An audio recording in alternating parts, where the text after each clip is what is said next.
Let's bring in Lisa Gilbert, co-president of Public Citizen, and Sarah Parker, executive director of Voices of Florida and national coordinator of 5051, who will speak at St. Paul's No Kings protests.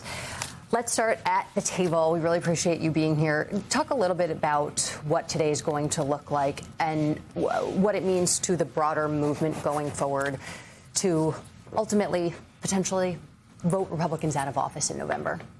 Well, today is going to look like millions and millions of people standing proud together in solidarity, in love, saying that what we've been seeing from this president is simply unacceptable. We're seeing tyranny. We're seeing the trappings of a king. And in America, that is not what we signed up for. We are a democracy. And so in 3,300 locations, again, millions and millions of people from rural communities, from urban communities, from red states, all saying as loudly and proudly as they can that this is unacceptable.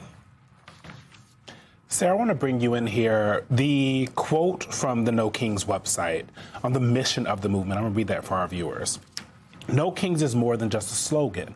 It is the foundation our nation was built upon. Born in the streets, shouted by millions, carried on posters and chants, it echoes from city blocks to rural town squares, uniting people across this country to fight dictatorship together. When you hear that, when you have spent, I assume, weeks and weeks building out what this is going to look like today, what are the next steps? I know we're going today. I know you're focused on today, but after today, because we see what these protests look like, how do you keep this energy going throughout the year? Let me be clear, this is a people-powered movement. We follow the people. One of the biggest things as a grassroots organizer is making sure that we're building local communities, building networks, and showing and continuing to show that there's a resistance. I think that that's incredibly important for next steps, is that we have to sustain that. And the only way to sustain that is by being in your local community, working with your neighbors, showing up for your neighbors. Like, this is one day, but this is just an entry point into the really hard work that needs to happen, just like we saw in Minneapolis and Los Angeles. Lisa, give us a sense of how this is going to go down today. Well, different amounts of people in different locations. So everything from massive protests like the flagship in Minnesota to, 5 neighbors standing collectively on a street corner. But all of it will have this same message saying that, what we've seen, masked agents going to communities and now the airport, what we've seen with billions being spent on an illegal war that no one is asking for. What we've not seen, money for health care, for housing, money that helps people pay their groceries. People are seeing the priorities of this administration, and they will be talking about it together. And also the bombastic, kingly authoritarianism that Trump has just projected out there, putting his face all over buildings here in D.C., on park passes, on a commemorative coin. The pieces. Signing the money. Exactly. Right. The pieces of authoritarianism that we are seeing, this is not what you expect in a democracy. And so, what I expect today is people to be saying that in unison, saying we don't have a king, we don't have crowns here, and this wannabe dictatorship is just not what we signed up for.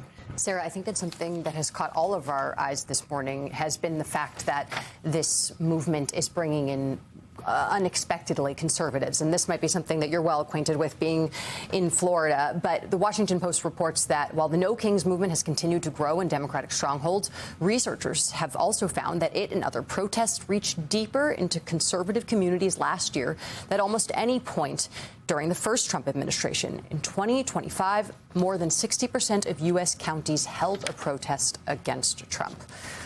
I think a lot of people bristle at the notion of being able to transcend partisan politics and actually have Democrats be able to speak and reach out to people who make up the MAGA electorate. But what is your recommendation for Democrats to continue to talk to those constituencies and to keep them engaged in the lead up to elections? As someone that's from Florida, I am very aware of authoritarianism and fascism, and I talk to my conservative neighbors because I have to. And something I tell organizers all the time is that we're fighting for them too, and we must act in love and disciplined love, something that Martin Luther King taught in the civil rights movement. And so I say to continue those conversations, have those hard conversations. We had it during Amendment 4 when they were banning abortion. We're having it right now during redistricting. We have to bring those people into the fold because they're impacted. They want lower groceries. They want lower gas. They don't want an illegal war in Iran.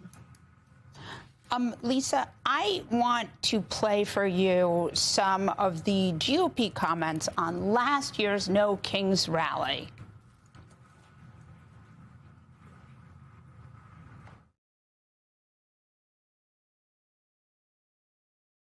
They call it the No Kings rally. We call it the Hate America rally because we have all the Marxists collected, all the Antifa people, the BLM remnants. You'll have the pro-Hamas wing of the Democratic Party, and they're going to be out here demonstrating and screaming and wailing. These guys are playing to the most radical, small, and violent base in the country. We call it the Hate America rally because you'll see the hate for America all over this thing when they show up. So, Sarah, that was last year. This year, they've been a bit quiet. We have Donald Trump pretty quiet, though he had said some disparaging things. I wonder, why do you think they're not doing a full court press this time?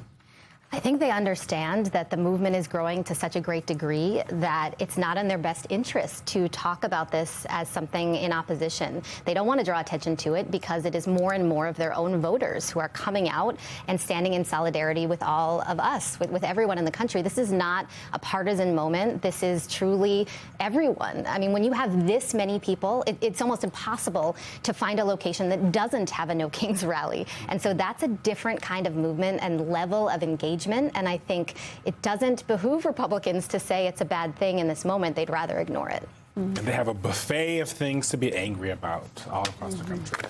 Lisa Gilbert, Sarah Parker, good luck today. And really, I guess in the next 6 months, I imagine the workload will only pick up. Thank you so much for joining us this morning.